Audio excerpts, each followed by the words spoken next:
अब शुरू होने जा रहा है देश का सबसे बड़ा मुकदमा, आपकी अदालत, रजत शर्मा के साथ।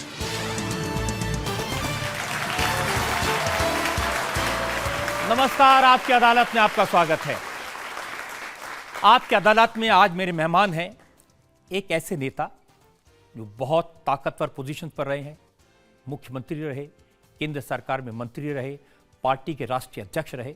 उनका बहुत सम्मान है क्योंकि कभी भी उनकी निष्ठा पर, उनकी ईमानदारी पर, उनकी नीयत पर सवाल नहीं उठे और जब जब अपनी पार्टी को, अपनी सरकार को डिफेंड करने की जरूरत हुई वो सामने आए। आज एक ऐसा ही मौका है, मैं आमंत्रित कर रहा हूं भारत सरकार के रक्षा मंत्री राजनाथ सिंह को।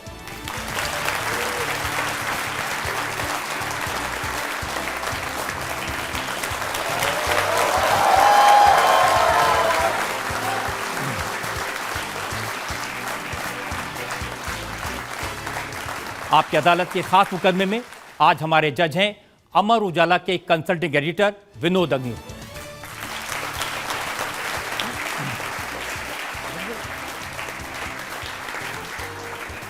और इससे पहले कि आपकी अदालत में आज का मुकदमा शुरू करें, आज के जज विनोद अग्निहोत्री की इजाजत चाहेंगे आज की कार्रवाई शुरू करने के लिए।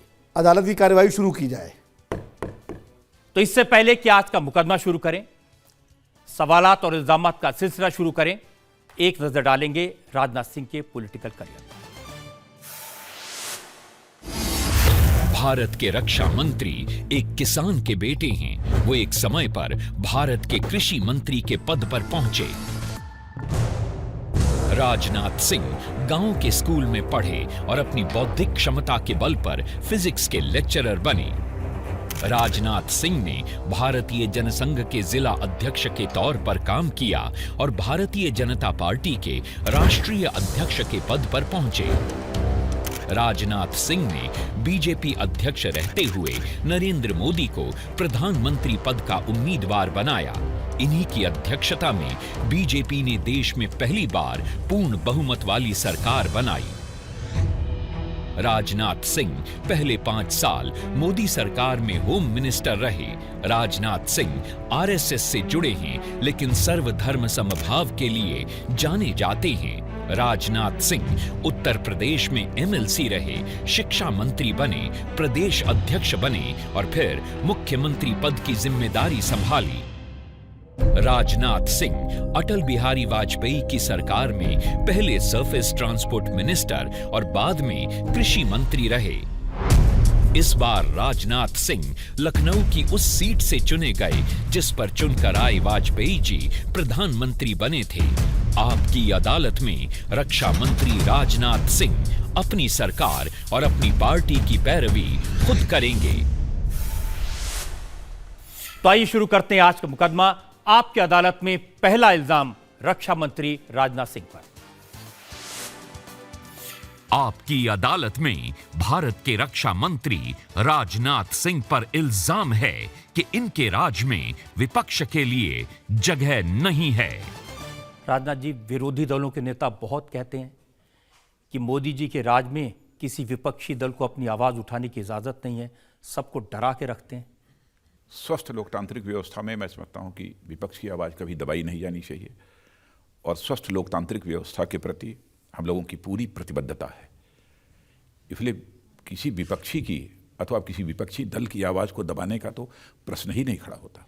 मैं समझता हूं कि एक भी ऐसी नज़ीर आपको नहीं मिलेगी जिस नज़ीर के आधार पर आप ये कह सकें कि कभी भी हमारी सरकार ने कभी भी प्रतिपक्ष की आवाज़ को दबाने की कोशिश की हो। देखिए, अभी विपक्षी दलों के नेता होम मिनिस्टर अमित शाह का इस्तीफा मांग रहे थे, लेकिन आपकी पार्टी ने ज्योतिरादित्य सिंधिया का इस्तीफा करवा दिया। देखिए, ऐसा है कि सारे विपक्षी दल जब अमित शाह जी का त्यागपत्र मांग रहे थे तो हम लोगों ने यदि आवाज़ उनकी दबाई होती तो शायद वो अमित शाह का त्यागपत्र न मांग पाते। लेकिन जहाँ तक मध्य प्रदेश का प्रश्न है, मध्य प्रदेश में जो कुछ भी बिखराव कांग्रेस के अंदर आया है उसके लिए भारतीय जनता पार्टी को जिम्मेदार नहीं ठहराया जा सकता। वह तो स्वयं अंदर की उनकी क्राइसिस है, अंदर का कांग्रेस का अपना संकट है जिसके कारण जो है विभाजन हो रहा है। तो कांग्रेस की लीडरशिप को इसके लिए रिस्पॉन्सिबल ठहराया जाना चाहिए और मैं समझता हूं कि अपनी झेप मिटाने के लिए वो भारतीय जनता पार्टी को आरोपित करने की कोशिश कर रहे हैं। कांग्रेस के लोग तो कह रहे हैं कि अपने एमएलएस को कैसे रखें, अगर एक साथ रखते हैं तो कोरोना वायरस का डर है, अलग अलग रखते हैं तो अमित शाह का डर है। नहीं, अब कोरोना वायरस के बारे में तो मैं नहीं कह सकता हूं, यदि उसके कारण डरते हैं, लेकिन हमारे प्रधानमंत्री मोदी जी ने इस प्रकार की मुकम्मल व्यवस्था कर रखी है और इतनी सावधानी बरती है कि कोरोना वायरस के कारण कोई बहुत बड़ा संकट हमारे देश में न पैदा होने पाए। उसके लिए जितनी भी आवश्यक सावधानियां बरती जा सकती हैं वह सावधानियां उन्होंने पहले से ही, यूँ ही एक दो देशों में इसकी जानकारी प्राप्त हुई तो उन्होंने कदम भारत में उठा मैं तो एमएलएस को बचाने की बात कर रहा हूँ, अलग अलग रखेंगे तो अमित शाह जी ले जाएंगे। नहीं, मैंने उनको पहले तो यह विचार करना चाहिए कि अलग अलग रखने की नौबत क्यों आई। कहीं ना कहीं उनके नेतृत्व में दोष है, उनके नेतृत्व के प्रति उनके ही विधायकों का अविश्वास है, जिसके कारण अलग अलग रखने की नौबत आई। उन्होंने राज्यपाल महोदय को शिकायत की है कि उनके एमएलएस को बेंगलोर में बीजेपी के नेताओं ने बंधक बना के रखा हुआ है। बीजेपी के नेता उनको नहीं ले गए हैं बेंगलोर, वो स्वतः ही बेंगलोर गए हैं और उनके ही नेता उनको लेकर बेंगलोर गए हैं। इस सच्चाई को उनको समझना चाहिए।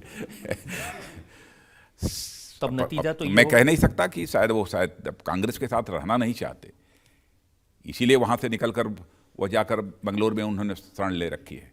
उनको इस बात का भय है कि हम यहाँ रहेंगे तो हमारे ऊपर प्रेशर बिल्डअप किया जाएगा, हमें डराया जाएगा, धमकाया जाएगा। शायद इस भय से उन्होंने बेंगलोर जाने का फैसला किया होगा कि चलो कहीं दूर दराज। तो अगर ये 22 एमएलएस ने कांग्रेस छोड़ दी या बीजेपी के साथ आ गए तो सरकार तो गिर जाएगी कमलनाथ जी की। नहीं, 22 एमएलए छोड़ देंगे तो सरकार तो गिर जाएगी कमलनाथ जी की, इसमें कहीं दो मत नहीं है। तो ये विपक्ष को डराने की कोशिश नहीं है, जब सरकार बनाओगे हम तोड़ देंगे? नहीं, हमने कहा इसमें हमारी भारतीय जनता पार्टी की कहीं कोई भूमिका नहीं है, किसी नेता की कोई भूमिका नहीं है। कैसे कोई यह आरोप लगा सकता है कि हमने कांग्रेस को तोड़ने की कोशिश की है? हम कभी भी जनादेश का उल्लंघन नहीं करते हैं, जो भी जनादेश होता है उसका भरपूर सम्मान करते हैं। जबकि लेकिन जनादेश का जहां तक प्रश्न है, मैं बतलाना चाहता हूं कि भले ही नंबर ऑफ सीट्स 3, 4, 5 कांग्रेस को अधिक प्राप्त हुई हो मध्य प्रदेश में, लेकिन मतों का प्रतिशत यदि किसी पार्टी को प्राप्त हुआ है मध्य प्रदेश में पिछले विधानसभा चुनाव में, तो भारतीय जनता पार्टी को कांग्रेस से अधिक मतों का प्रतिशत प्राप्त हुआ है, यानी जनता का अधिक समर्थन हमको प्राप्त हुआ है। देखिए, सीधी सीधी चर्चा जो राजनीतिक क्षेत्रों में ये है कि पहले सिंधिया जी को साथ लिया, उनके समर्थक एमएलएस को अपने साथ लिया और सरकार गिराने का काम किया। सिंधिया जी को साथ नहीं लिया, सिंधिया जी साथ आ गए, उनके साथ जैसा व्यवहार जैसा सलूक होना चाहिए वो नहीं हुआ, उससे विक्षुब्ध होकर आए और उन्होंने महसूस किया कि देश को सही दिशा यदि कोई दे सकता है तो आज के प्रधानमंत्री नरेंद्र मोदी ही सही दिशा दे सकते हैं और भारतीय जनता पार्टी ही सही नेतृत्व दे सकती है। तो और वह देख रहे हैं कि स्पष्ट बहुमत होने के बावजूद इस समय के प्रधानमंत्री मोदी जी कई राजनीतिक पार्टियों को साथ लेकर वह सरकार चला रहे हैं। हमारे पास स्पष्ट बहुमत है, कोई जरूरत नहीं है किसी के सहयोग की। फिर भी जो पहले से हमारे साथ रहे हैं, हम उन संबंधों का निर्वाह करते हुए सबको साथ लेकर जो है चल रहे हैं और सरकार को चला रहे हैं, देश को आगे बढ़ा रहे हैं। अगला शक्ति प्रदर्शन, अगला सत्ता परिवर्तन कौन से राज्य में होगा? अब इसके बारे में मैं कह नहीं सकता। आप जानते तो होंगे, सुना सचिन पायलट से बात कर रही है आपकी। नहीं, कोई बात। मैंने पहले ही स्पष्ट रूप से कह दिया है कि जिसको जनादेश प्राप्त होता है, जिस भी राजनीतिक दल को, हम उसका सम्मान करते हैं। जनादेश की अवमानना करना यह हमारी फितरत में नहीं है। और महाराष्ट्र में उद्धव ठाकरे की सरकार बचेगी कि रहेगी? अब वो यही बतला सकते हैं, ये तो कांग्रेस ज्यादा बतला पाएगी कि उद्धव ठाकरे की सरकार रहेगी कि नहीं रहेगी। कहीं एनसीपी बतला पाएगी, भारतीय जनता पार्टी का तो उससे कोई लेना देना है नहीं। अब ऐसा तो नहीं हो सकता कि सारी की सारी सरकारें अपने आप टूट जाएं, कुछ तो? नहीं, अंतर्विरोधों के कारण भी सरकारें टूटती हैं और विशेष रूप से अंतर्विरोधों के कारण ही सरकारें टूटती हैं। यदि अंतर्विरोध न हो तो दुनिया की कोई ताकत उन सरकारों को हिला नहीं सकती है। अब देखिए, राहुल गांधी तो बार बार ये कहते हैं कि संसद में मुझे बोलने नहीं दिया जाता। अब राहुल जी की बात छोड़िए।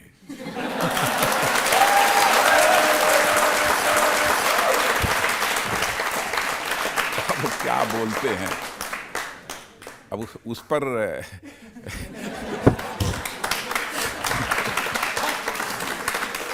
अब मैं उस पर यह खर्च नहीं करना चाहता।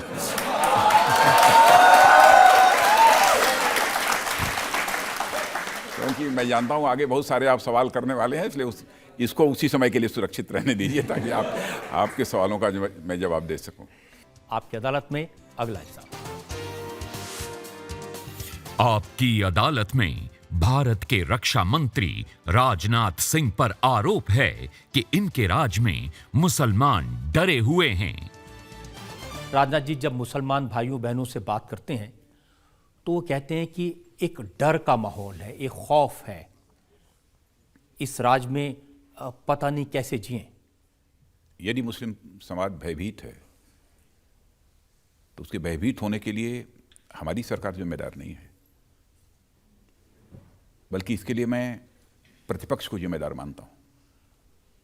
जानबूझकर उनके अंदर यह भय अथवा दहशत पैदा करने की कोशिश उनके द्वारा की जाती है। जहां तक हमारी सरकार का प्रश्न है, हमारे प्रधानमंत्री का प्रश्न है, मैं कह सकता हूं कि बराबर मुस्लिम समाज के अंदर ही नहीं बल्कि समाज के सभी वर्गों के अंदर हम सेंस ऑफ फियर पैदा करके, भय का भाव पैदा करके हम सरकार नहीं चलाना चाहते, बल्कि सेंस ऑफ फियर के स्थान पर सेंस ऑफ कॉन्फिडेंस पैदा करके हम सरकार चलाना चाहते हैं। एक विश्वास का भाव पैदा करके हम सरकार चलाना चाहते हैं। एक भी नज़ीर आपको ऐसी नहीं मिलेगी कि भारतीय जनता पार्टी की सरकार को अथवा एनडीए की सरकार को लांछित किया जा सके। कभी भी हम लोगों ने माइनॉरिटीज़ के मन में भय पैदा करने की कोशिश की हो। जब से सीए का कानून आया तब से डर ज्यादा बढ़ गया। क्यों? सीए के कानून में क्या ऐसी बात है कि हमारे देश का मुस्लिम समाज जो है भयभीत होगा? मेरठ की एक पब्लिक रैली में और मंगलोर की लगभग इसमें लाख से अधिक लोग रहे होंगे उस पब्लिक रैली में, मैंने दो टूक शब्दों में कहा है कि हमारा ये जो सिटीजनशिप अमेंडमेंट एक्ट है वह किसी की नागरिकता छीनने वाला कानून नहीं है, बल्कि यह नागरिकता देने वाला कानून है। और इतना ही नहीं, इससे आगे बढ़कर मैंने कहा कि हमारे देश का जो मुसलमान, जो हमारा भारत का नागरिक है मुस्लिम भाई, यदि नागरिकता के सवाल पर हाथ से छूने की बात तो दूर से चिमटे से भी कोई नहीं छू पाएगा। यदि कोई छूने की कोशिश करेगा तो हम पूरी ताकत के साथ उसके साथ हमारी सरकार खड़ी रहेगी। और हमारे प्रधानमंत्री बराबर सबका साथ, सबका विकास, सबका विश्वास, यही स्लोगन देकर चलने वाली, और उनकी नीयत पर जो है सवालिया निशान लोगों के द्वारा लगाए जाने की कोशिश की जाती है। राजनीति करने का यह तरीका नहीं होता है। देखिए, डर ये बिठाया गया कि अभी सीए आया है, उसके बाद एनपीआर आएगा और फिर एनआरसी आएगा और फिर आपसे सबूत मांगे जाएंगे, बताइए आप यहां रहते हैं कि नहीं। कल हमारे गृह मंत्री ने लोकसभा और राज्यसभा दोनों में पूरी तरह से स्पष्ट कर दिया है कि एनपीआर को लेकर किसी को दहशत में आने की कोई जरूरत नहीं है। किसी के नाम के आगे डी नहीं लिखा जाएगा। जो एनपीआर की सूचनाएं चाहिए, जो बतलाना चाहता है बताए अथवा न बताए, वह डिफॉल्टर्स की श्रेणी में किसी भी सूरत में नहीं आएगा। अब क्या चाहिए? फिर एनआरसी आ जाएगा। एनआरसी के बारे में प्रधानमंत्री ने स्पष्ट रूप से कह दिया है। एनआरसी का जहां तक प्रश्न है, इसके संबंध में तो कोई बात हमारी हुई ही नहीं। उसके बावजूद भी जानबूझकर कुछ हमारे राजनीतिक विरोधी इस मुस्लिम समाज के अंदर एक दहशत पैदा करने की कोशिश कर रहे हैं। लेकिन मैं देश के अल्पसंख्यक भाइयों को भी मैं कहना चाहता हूं कि पूरा यकीन रखें कि उन्हें हर प्रकार की सुरक्षा भारत के अंदर मिलेगी। अमित शाह ने पार्लियामेंट में खड़े होकर कहा, क्रोनोलॉजी समझ लीजिए, पहले सीए आया है, फिर एनपीआर आएगा और फिर एनआरसी आएगा। देखिए, प्रधानमंत्री ने पूरी तरह से क्लैरिफाई कर दिया है पब्लिक मीटिंग में, उसके बाद क्लैरिफाई किया है। तो प्रधानमंत्री ने जो कुछ भी कहा है उसे ही सही माना जाना चाहिए।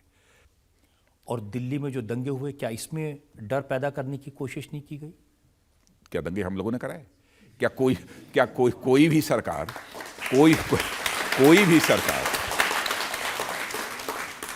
कोई भी सरकार ये चाहेगी कि हमारी सरकार रहते हुए हमारे राज्य में दंगे हो जाए? कोई चाहेगा? क्योंकि कोई भी सरकार हो यह चाहेगी कि हमारी सरकार है तो अमन अमान के हालात जो है सारे देश में, सारे राज्यों में होने चाहिए। इल्जाम यह है कि पुलिस खामोश रही, पुलिस ने कुछ नहीं किया, दंगे होते रहे, लोग एक दूसरे को मारते रहे। यदि पुलिस खामोश रही तो 36 घंटे के अंदर ही दंगे बंद कैसे हो गए? 36 घंटे के अंदर ही दंगे कैसे बंद हो गए? इसके पहले भी दंगे हुए हैं, दूसरे राजनीतिक पार्टियों के शासनकाल में भी दंगे हुए हैं। 7-7 दिन, 8-8 दिन, 10-10 दिन, 15-15 दिन तक दंगों का सिलसिला चलता रहा है। और 100, 200, 400, 500 नहीं, इसी कांग्रेस की हुकूमत में हजारों की संख्या में लोगों की जाने गई हैं। देखिए, सवाल यह है कि 300 लोग बाहर से आए, ये कहा होम मिनिस्टर ने, कहा, छतों पर ईमानदारी असला- से स्वीकार किया जो भी सूचना प्राप्त हुई, और जो भी आए, जो लोग भी दंगे के लिए उत्तरदायी हैं, वो बख्शे नहीं जाएंगे। यह गृह मंत्री ने भी स्पष्ट कर दिया है, और मैं भी इसे स्पष्ट करना चाहता हूं। हम हिंदू, मुस्लिम, ईसाई इस आधार पर भेदभाव करके हम देश को नहीं चलाना चाहते। हम देश को चलाना चाहते हैं तो सबको साथ लेकर चलाना चाहते हैं, सबके अंदर एक विश्वास का भाव पैदा करके हम चलाना चाहते हैं। राजनाथ जी, लोग ये पूछ रहे हैं कि 300 लोग बाहर से आ गए, पिस्तौलें भी आ गई, लोगों की छतों पर असला भी आ गया, बड़े बड़े गुलेल बना लिए गए, क्या पुलिस की इंटेलिजेंस कहाँ थी? पता ही नहीं चला। देखिए, जितने भी दंगे अब तक हमारे देश में हुए हैं, कोई ना कोई कारण तो रहता ही है ना। अब इंटेलिजेंस एकदम बिल्कुल हर घर में तो बैठी नहीं है, हर गली गली में तो इंटेलिजेंस के लोग रहते नहीं हैं। हो गई घटना, लेकिन जब घटना हो गई तो 36 घंटे के अंदर ही हमारी पुलिस ने उस पर काबू पा लिया। इसके लिए तो हमारी दिल्ली पुलिस की सराहना की जानी चाहिए। मैंने अभी इसको लंबा खींचने नहीं दिया। कुछ दिन पहले बहुत सारे मुस्लिम भाइयों बहनों से बात की थी, हमारे स्टूडियो में आए थे। उनका कहना था कि बीजेपी के नेता कपिल मिश्रा ने जो बयान दिया, उससे झगड़े शुरू हुए। अगर पहले दिन उनको अरेस्ट कर ले तो शायद इतना झगड़ा ही ना। मैं समझता हूं कि यदि आपके पास रिकॉर्डेड हो कपिल मिश्रा का बयान, तो मैं उसे देखना चाहूंगा। दिल्ली में आग लगी रहे, ये यही चाहते हैं, इसीलिए इन्होंने रास्ते बंद किए, इसीलिए दंगे जैसा माहौल बना रहे हैं। हमारी तरफ से एक भी पत्थर नहीं चलाए। सीसीपी साहब हमारे सामने खड़े हैं। मैं आप सबके बिहाफ पे ये बात कह रहा हूँ, ट्रंप के जाने तक तो हम शांति से जा रहे हैं, लेकिन उसके बाद हम आपकी भी नहीं सुनेंगे अगर रास्ते खाली नहीं हुए तो। ठीक है, आज जब तक रास्ता खाली करवा रहे हैं, ट्रंप के जाने तक आप जाफराबाद और चांदबाग खाली करवा लीजिए, ऐसी आपसे विनती कर रहे हैं। उसके बाद हमें रोड पे आना पड़ेगा। ठीक है, भारत माता की। ये जो राजनाथ जी इन्होंने कहा ना कि क्या मैंने क्या गलत कहा भाई? मैं आपको बताता हूँ, मैंने उनकी पीड़ा ये है कि आप रास्ते खाली करा देना, रास्ते खाली करा देना, नहीं तो हमको स्वयं इसके लिए धरने प्रदर्शन करने होंगे। लोकतंत्र में धरने प्रदर्शन ये स्वाभाविक रूप से होते रहते। उन्होंने कहा कि अभी हम शांति से जा रहे हैं, अगर नई रास्ते खाली किए तो हम सड़कों पर उतरेंगे। सड़क पर उतरेंगे तो सड़क पर क्या उतरेंगे? एकदम हथियार लेकर उतरेंगे। लोकतांत्रिक व्यवस्था में सड़क पर उतरेंगे यानी हम आकर धरने देंगे, प्रदर्शन करेंगे। उसका मतलब ये निकाला गया कि 24 तारीख को जो दंगे हुए वो इस धमकी का नतीजा थे। सड़कों पर उतर आए और लोगों को मारा। क्या बात, इसमें कहीं पर जो है दंगे से कोई लेना देना नहीं है। अनावश्यक जोड़ने की कोशिश कुछ लोगों के द्वारा की जा रही है, और जो लोग कर रहे हैं वो बदनीयती इसके पीछे दिखाई दे रही है। इस स्टेटमेंट में मुझे ऐसा कुछ नहीं दिखाई देता। इतने लोग बैठे हैं, पूछिए किसी को दिखाई देता हो कुछ? सर, आपकी पार्टी में एक बहुत खास चीज़ है, आप डिफेंस बहुत अच्छे से करते हैं। सर, कल सदन में अमित शाह जी ने बोला, वो वारिस पठान के बारे में तो बोलेंगे, पर वो अब कभी भी कपिल मिश्रा के बारे में नहीं बोलेंगे कि उन्होंने गलत करा। आप यहाँ पर भी इसी काम को कर रहे हैं, आप भी अच्छा डिफेंस कर रहे हैं। वैसे कपिल मिश्रा के बयान में मुझे सड़क पे उतरने का मतलब, सड़क पर उतरेंगे का मतलब यह होता है लोकतांत्रिक व्यवस्था में कि हम सड़क पर उतरेंगे यानी धरने देंगे, प्रदर्शन करेंगे, यानी हम लोकतांत्रिक तरीके से प्रशासन के ऊपर प्रेशर बिल्डअप करने की कोशिश करेंगे कि यह सब सारा जो कुछ चल रहा है, यह रास्ते जो रोके गए हैं, यह रास्ते खोले जाने चाहिए, नहीं तो प्रशासन के ऊपर हम दबाव बनाएंगे। इसका मतलब यह होता है। लेकिन राजनाथ जी, इसका अर्थ लोगों ने ये निकाला, और वाकई में बड़ी संख्या में लोगों ने, अगर आप सोशल मीडिया पर देखेंगे, लोगों से बात करेंगे, तो मुस्लिम समाज है उसके मन में ये है कि कपिल मिश्रा ने जो कहा वो एक तरह की धमकी थी, हम सड़कों पर उतरेंगे। और नहीं, देखिए क्या परसेप्शन बना उसमें मैं नहीं जाना चाहता, लेकिन जो कुछ भी मैंने देखा है उसमें ऐसा नहीं है कि उन्होंने कहा कि हम दंगा भड़का देंगे या हम उनको मार डालेंगे, काट डालेंगे, ऐसा कुछ नहीं कहा है। उस पर केवल मैंने कहा परसेप्शन क्या बना वो बात अलग की है। ये एक पृष्ठभूमि है, क्योंकि इनके पहले अनुराग ठाकुर पब्लिकली कह चुके थे देश के गद्दारों को गोली मारो सालों को। देखिए, ऐसा चाहे जो भी हो, मैं उस नारे से कतई सहमत नहीं हूं। मैं उससे सहमत नहीं हूं। कोई देश के अल्पसंख्यक समुदाय को आतंकवादी कहे अथवा कुछ भी कहे, गोली मारने की बात कहे, ऐसा कुछ नहीं। लेकिन जो मैंने देखा, उन्होंने ऊपर से नारा लगाया, गोली मारो की बात नीचे के लोगों ने कही है, जो मैंने देखा। ये बात सही है, वीडियो लेकिन वो क्लिपिंग। कई बार लगाया, जैसे उन्हें मजा आ रहा था ऐसा नारा लगवाने। देखिए, मैं डिफेंड तो नहीं करना चाहता, लेकिन मैं इतना कहना चाहता हूँ, कभी कभी यह भी हो सकता है कि जो ऊपर व्यक्ति खड़ा रहता है, जब नारेबाजी, जब स्लोगन लगवाता है किसी से, कभी कभी एक आध बार दो बार मिस कर जाता है, उसकी आवाज़ नीचे से सुनाई नहीं देती है। लेकिन जब कोई समझदार व्यक्ति है, देख रहा है कि नीचे से आवाज़ जो आनी चाहिए वो नहीं आ रही है, बल्कि कुछ गलत आवाज़ आ रही है, तो अपने को सुधार भी लेता है। उन्होंने सुधारा नहीं और नहीं, प्रवेश नहीं सुधारा तो गलत है। उससे मैं सहमत नहीं हूं। किसी को गोली मार दी जाए, किसी की जान ले ली जाए, इस प्रकार के नारों से मैं सहमत नहीं हूं। और राजनाथ जी, प्रवेश वर्मा मेंबर ऑफ पार्लियामेंट हैं, जिम्मेदार व्यक्ति हैं, उन्होंने कहा देखिए, कि अलग-अलग ये शाहीन बाग के लोग आपके घर में घुस जाएंगे, आपकी महिलाओं के साथ बलात्कार करेंगे, क्षमा कीजिएगा, उठा के ले जाएंगे। मैं इन सब सारी चीजों से व्यक्तिगत रूप से कतई सहमत नहीं हूं। प्रवेश वर्मा ने किस तरह का प्रोवोकेटिव बयान दिया, किस तरह की बात की, किस तरह आग लगाने की बात की, उसको एक बार देख लेते हैं। दिल्ली की जनता जानती है, जो आग आज से कुछ साल पहले कश्मीर में लगी थी, वहाँ पे जो कश्मीरी पंडित हैं, उनकी बहन बेटियों के साथ में रेप हुआ था, उसके बाद में वो आग यूपी में लगती रही, हैदराबाद में लगती रही, केरल में लगती रही, आज वो आग दिल्ली के एक कोने में लग गई है। वहाँ पे लाखों लोग इकट्ठे हो जाते हैं और वो आग कभी भी दिल्ली के घरों तक पहुँच सकती है, हमारे घर में पहुँच सकती है। ये दिल्ली वालों को सोच समझ के फैसला लेना पड़ेगा। ये लोग आपके घरों में घुसेंगे, आपकी बहन बेटियों को उठाएंगे, उनको रेप करेंगे, उनको मारेंगे। इसलिए आज समय है। कल मोदी जी नहीं आएंगे बचाने, कल अमित शाह जी नहीं आएंगे बचाने, आज समय है। आज अगर दिल्ली के लोग जाग जाएंगे तो अच्छा रहेगा। नहीं, मैं इससे सहमत नहीं, सहमत नहीं। ये शाहीन बाग के बात कर रहे थे। उसी शाहीन बाग के बारे में गिरिराज सिंह, उन्होंने क्या कहा, शाहीन बाग आत्मघाती हमलावरों का अड्डा बन गया है, सुसाइड बॉम्बर्स का अड्डा बन गया है। नहीं, अलग अलग लोगों के विचार हो सकते हैं, सोच हो सकती है, लेकिन मैं सहमत नहीं हूँ। हमारी सोच बहुत स्पष्ट है। लेकिन लोग पूछ रहे हैं कि इन लोगों के खिलाफ कोई एक्शन क्यों नहीं लिया पार्टी ने। इन सारे लोगों के खिलाफ जिन्होंने इस तरह की बातें कही, जो आपको भी अच्छी नहीं लग रही हैं, जो पार्टी को भी अच्छी नहीं लगी, सरकार को अच्छी नहीं लगी, तो कोई एक्शन क्यों नहीं लिया?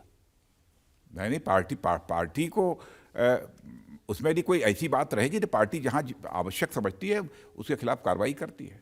ऐसे ही जब बयान आते हैं ना राजनाथ जी, तब दुनिया में बदनामी होती है, क्योंकि ये सोशल मीडिया का ज़माना है। देखिए, ऐसी चीज़ों के वीडियो बन के पूरी दुनिया में घूमते हैं। देखिए, किसी भी राजनीतिक पार्टी में कुछ लोग ऐसे हो सकते हैं जिनके अपने अपने विचार होते हैं, अपने अपने बयान होते हैं, वो अलग की बात है। लेकिन बराबर लोगों की नज़र होनी चाहिए नेतृत्व के ऊपर, जो शिखर पर बैठे हुए लोग हैं, उनकी सोच क्या है, उनके एक्शंस कैसे हैं,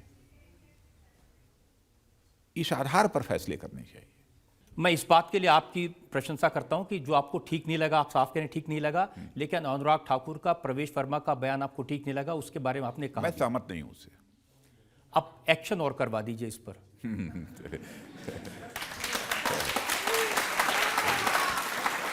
जैसे कि हमारे प्राइम मिनिस्टर मोदी जी कहते हैं कि सबका साथ सबका विकास, तो उसमें बहुत सी जो क्या ओपोजिशन वाले पार्टी हैं वो लोगों को भटका रहे हैं कि ये कानून आपकी नागरिकता लेने का देने का नहीं है।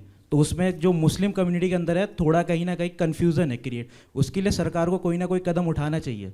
नहीं, मैं समझता हूँ सरकार को भी कदम उठाना चाहिए और मुस्लिम समाज के भी जागरूक लोग जो इस सच्चाई को समझते हैं, पर इस नागरिकता कानून की सच्चाई को समझते हैं, उन्हें भी आगे आना चाहिए और इस भ्रम को दूर करना चाहिए। हम लोग तो अपनी तरफ से कोशिश कर रहे हैं। जैसे हमारे पास ही कई डेलीगेशंस जो है मुस्लिम समाज के हमसे मिले हैं और उनके कन्फ्यूजन्स को दूर किया है।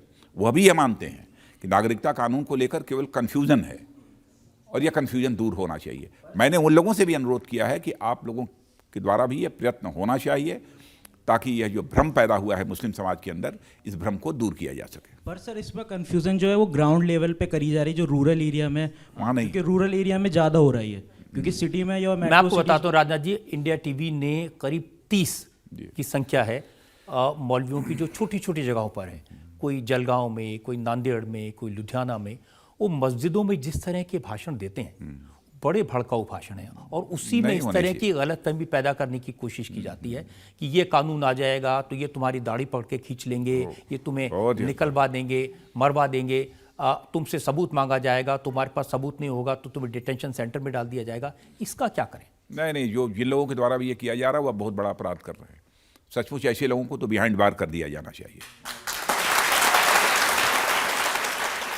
आपकी अदालत में अगला इल्जाम। आपकी अदालत में भारत के रक्षा मंत्री राजनाथ सिंह पर आरोप है कि इनके शासन में दुनिया में भारत की छवि खराब हुई। राजनाथ जी, कुछ महीने पहले तक भारत की छवि दुनिया में बिल्कुल अलग थी। 5 साल प्रधानमंत्री ने मेहनत करके पूरी दुनिया में भारत की प्रधानमंत्री की छवि बनाई थी।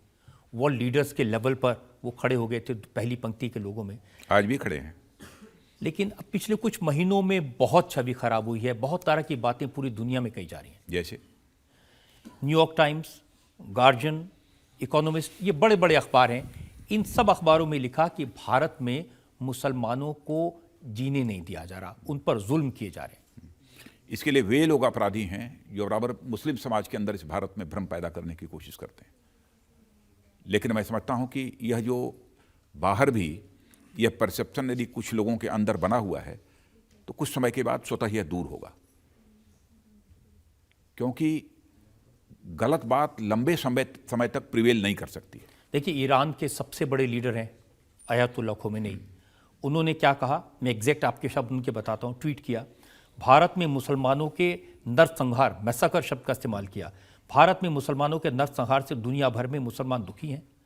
भारत को कट्टरपंथी हिंदुओं और उनकी पार्टियों को रोकना चाहिए, इस मैसाकर को रोकना चाहिए। ये बताइए अमानतुल्लाह साहब को मैं क्या कहूँ।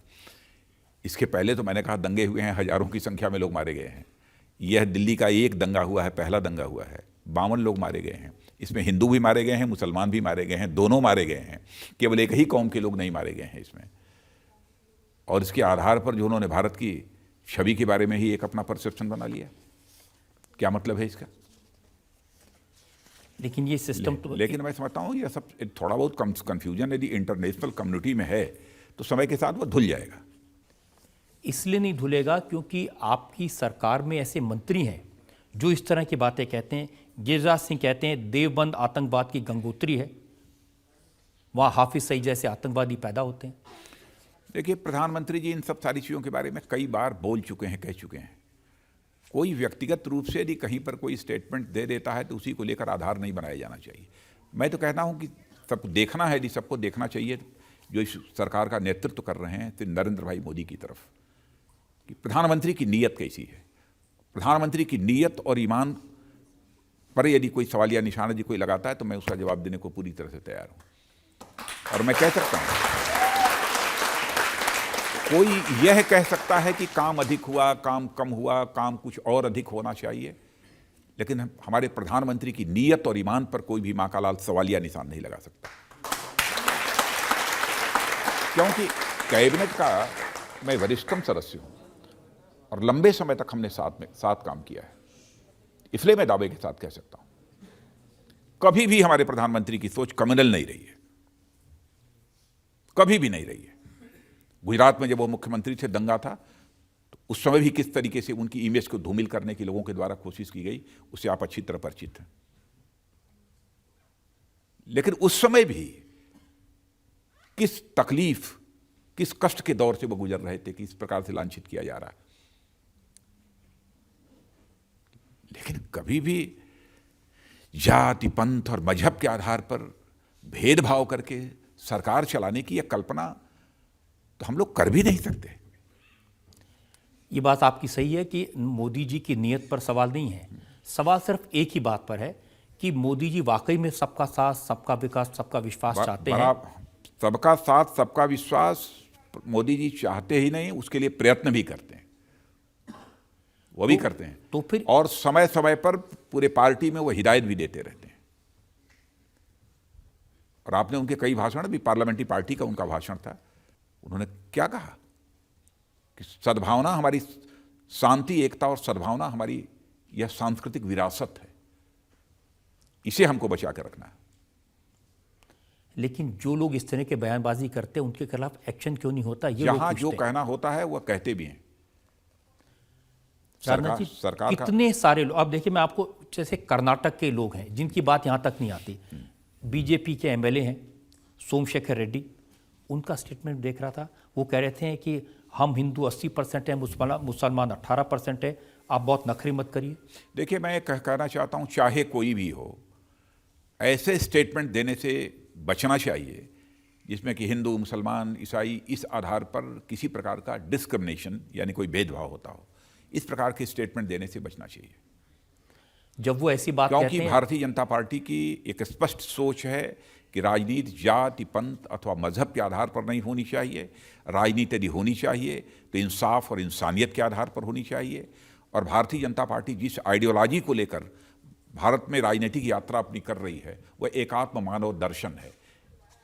जिस एकात्म मानव दर्शन के केंद्र बिंदु में मनुष्य है, वह मनुष्य हिंदू भी हो सकता है, मुसलमान भी हो सकता है, ईसाई भी हो सकता है, यहूदी भी हो सकता है, पारसी भी हो सकता है, कोई भी हो सकता है। दिल्ली में जो दंगे हुए थे, बहुत सारी वीडियो वायरल हुई उसमें, और हमने भी देखी।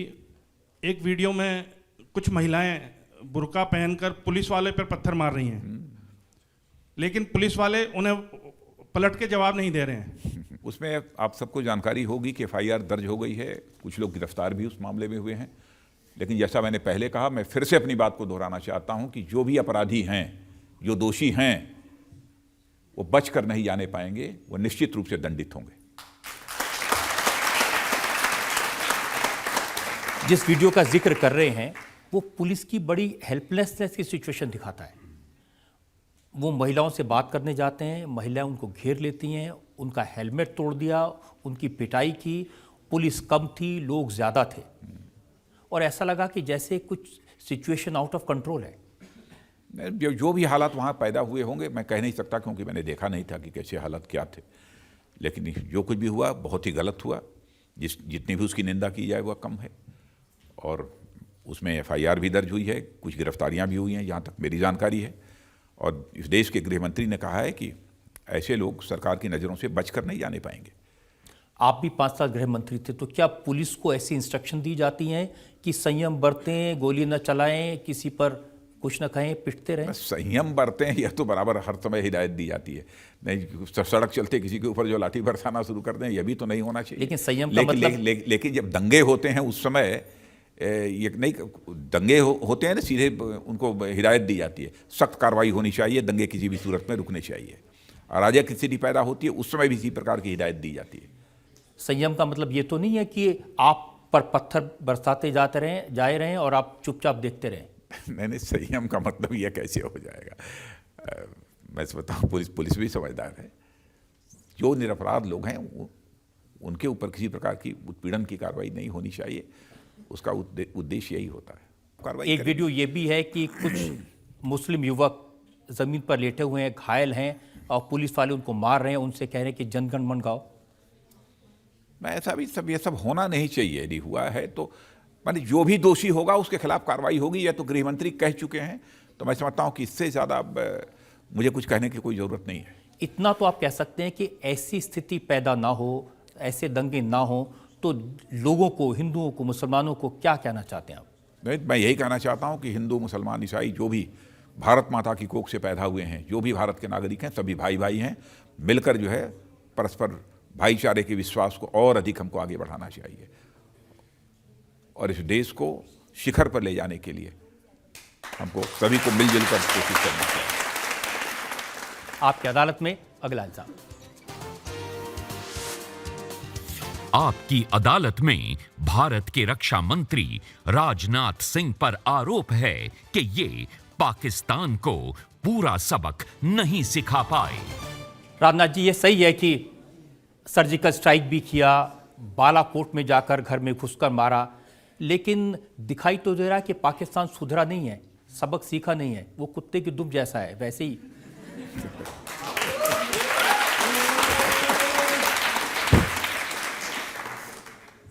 मुझे लगता है कि पाकिस्तान का अस्तित्व ही भारत विरोध पर टिका हुआ है। तो भारत के बारे में बराबर कुछ इधर उधर की हरकतें करता ही रहता है बराबर, लेकिन उसको लेकर भारत को चिंतित होने की कोई जरूरत नहीं है। नहीं, अब हमने सुना कि भारत कोई कमजोर भारत नहीं है। बालाकोट में कैंप वापस आ गया, वहां फिर से आतंकवादियों की ट्रेनिंग होने लगी है। प्रतीक्षा करिए।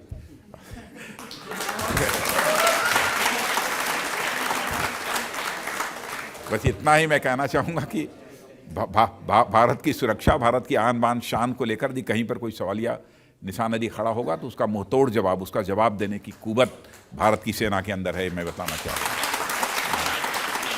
राजनाथ जी, लोग तो पूछते हैं हाफिज सईद वहाँ पर है, मसूद अजहर अभी भी वहाँ पर है, वो भारत के गुनहगार हैं, मासूम लोगों को मारने वाले हैं। तो जैसे अमेरिका ने ओसामा बिन लादेन को मारा था। देखिए, हमारे प्रधानमंत्री और हमारी सरकार की यह कूटनीतिक कुशलता है कि अंतर्राष्ट्रीय समुदाय पर हम लोगों ने इतना दबाव बना दिया कि हाफिज सईद को भी सजा देने पर, उनको जेल भेजने पर पाकिस्तान को मजबूर होना पड़ा है। यह हमारी कूटनीतिक कुशलता की बहुत बड़ी कामयाबी है। लेकिन भारत में गड़बड़ करने की कोशिश तो करते रहते हैं, आरडीएक्स भी भेजते हैं, हथियार भी भेजते हैं, आतंकवादी भी भेजते हैं, खून भी बहाते हैं, वो तो बंद नहीं हुआ। अब देखिए, अपनी तरफ से उनकी कोशिश तो चलती रहती है, लेकिन उसे हम रोकते भी हैं, उसका मुकाबला भी तो हम करते हैं। लेकिन कभी ऐसे हालात पैदा होंगे, ईश्वर न करे कि ऐसे हालात पैदा हों, लेकिन मैं इधर उधर की बातें नहीं करता हूं। मैं इतना ही कहना चाहता हूं कि भारत अब कमजोर भारत नहीं रहा है।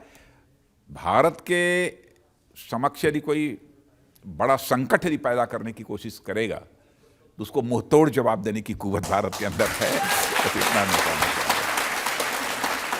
हमारे जो आर्मी चीफ हैं मुकुंद नरवाने, उनका एक स्टेटमेंट मैं देख रहा था, वो पाकिस्तान ऑक्युपाइड कश्मीर के बारे में कह रहे थे। उन्होंने कहा कि आदेश मिलेगा तो कार्रवाई करेंगे। तो दे दीजिए आदेश। नहीं, पाकिस्तान ऑक्युपाइड कश्मीर तो भारत का है ही। पाकिस्तान ऑक्युपाइड कश्मीर तो भारत का है ही। बस है। लोग पूछ रहे हैं कि कब आएगा वो वापस। भाई, मैंने कह दिया है, अब समझिए, अब मतलब समझिए तो। क्योंकि एक बार आर पार हो जाए तो आप ना रहेगा, बांस न बजेगी बांसुरी। है भारत ये पाक ऑक्युपाइड कश्मीर भारत का था, है और रहेगा। लेकिन उसी सरजमी पे खड़े होके इमरान खान हमारा जो कश्मीर है उसको लेकर आंसू बहाते हैं। नहीं, आंसू बहाते हैं, हंसते तो नहीं है। आंसू ही बहाएंगे, आंसू ही बहाएंगे, कहीं भी खड़े होकर आंसू ही बहाएंगे, हंस नहीं पाएंगे। वो कह रहे हैं कि हमारे 80 लाख लोगों को भारत ने कैद करके रखा हुआ है कश्मीर में। अरे, ये तो बेबुनियाद निराधार आरोप है। अब इस समय बिल्कुल अमन अमान के हालात हैं कश्मीर में। कश्मीर की स्थिति में सुधार काफ़ी हो चुका है और निरंतर सुधार का सिलसिला जारी है। और वहाँ पर आप समझिए कि लोकतांत्रिक प्रक्रिया को भी हम लोगों ने बहाल कर दिया है उस राज्य में भी। ब्लॉक स्तर के, ग्राम स्तर के सब सारे चुनाव भी वहाँ सही तरीके से संपन्न हुए हैं और बड़ी संख्या में लोगों ने उस चुनाव में भी पार्टिसिपेट किया है। आप कह रहे हैं कि कश्मीर में आज जो हालात हैं वो बेहतर हुए हैं? हाँ ना, निश्चित बहुत ही बेहतर हुए हैं। और मैं कह सकता हूं कि कुछ ही दिनों में स्थिति पूरी तरह से कश्मीर की नॉर्मलाइज हो जाएगी। लेकिन विरोधी दल के नेता शिकायत करते हैं उनको वहां जाने नहीं दिया जाता ताकि वो हालात देख सकें। अरे, विरोधी दल की बात छोड़िए, सारे राहुल गांधी भी तो गए थे। राहुल गांधी गए थे, यहाँ तक कि दुनिया के दूसरे देशों के कई राजनयिक भी वहाँ पर गए थे। लोगों के साथ उन्होंने संवाद किया है और लौटने के बाद उन्होंने रिपोर्ट दी है, कहा है, स्टेटमेंट दिया है कि वहाँ की स्थिति सामान्य हो रही है। राहुल गांधी तो इस बात से परेशान है कि आप राफेल लेने गए तो आपने उसके ऊपर ओम क्यों लिखा? ओम तो हमारे भारतीय संस्कृति का एक प्रतीक है। मैं जब चाहे इस दुनिया की किसी भी धरती पर रहूँगा, मैं अपनी भारतीय संस्कृति को अपने आंखों से ओझल नहीं कर सकता हूँ। कभी केवल वही नहीं लिखा, उस रफेल में बैठकर उड़ा भी मैं।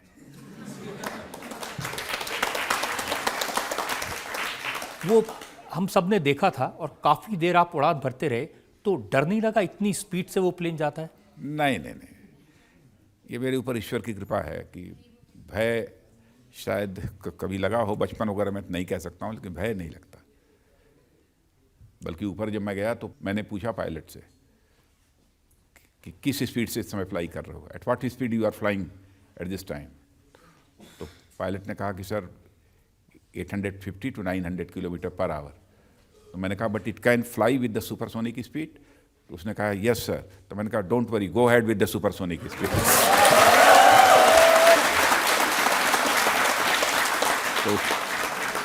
तो उस पायलट ने कहा कि I am proud of you sir. Pilot ने कहा I am proud of you sir. और राफेल आ रही है, मई के अंत में ही आ रही है। तो राफेल आने से और जहां खबर करनी हो करा दीजिए।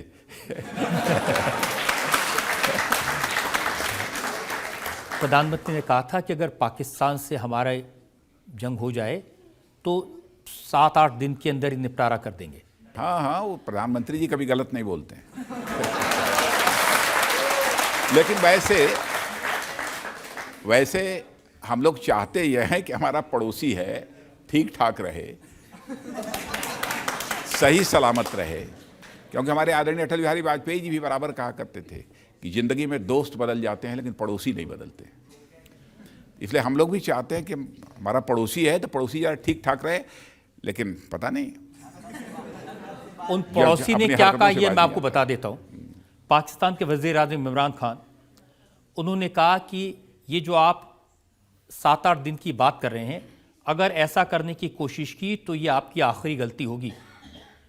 ये जो पाकिस्तान के 20 करोड़ लोग हैं, उनका बच्चा बच्चा जंग करेगा और आपको छोड़ेंगे नहीं। अरे कम से कम बेचारे को इतना भी नहीं बोलने देंगे। कब जंग किया? जब जंग पाकिस्तान के साथ हुई है तब तक पाकिस्तान हारा है। इतना ही नहीं। 1971 में तो पाकिस्तान के हारने की बात तो दूर, पाकिस्तान के 2 टुकड़े हो गए और पाकिस्तान और बांग्लादेश बन गया। क्या उस पाकिस्तान की बात करते हैं? क्या बात करें उसकी? तो उनके प्रधानमंत्री को बोलने दीजिए।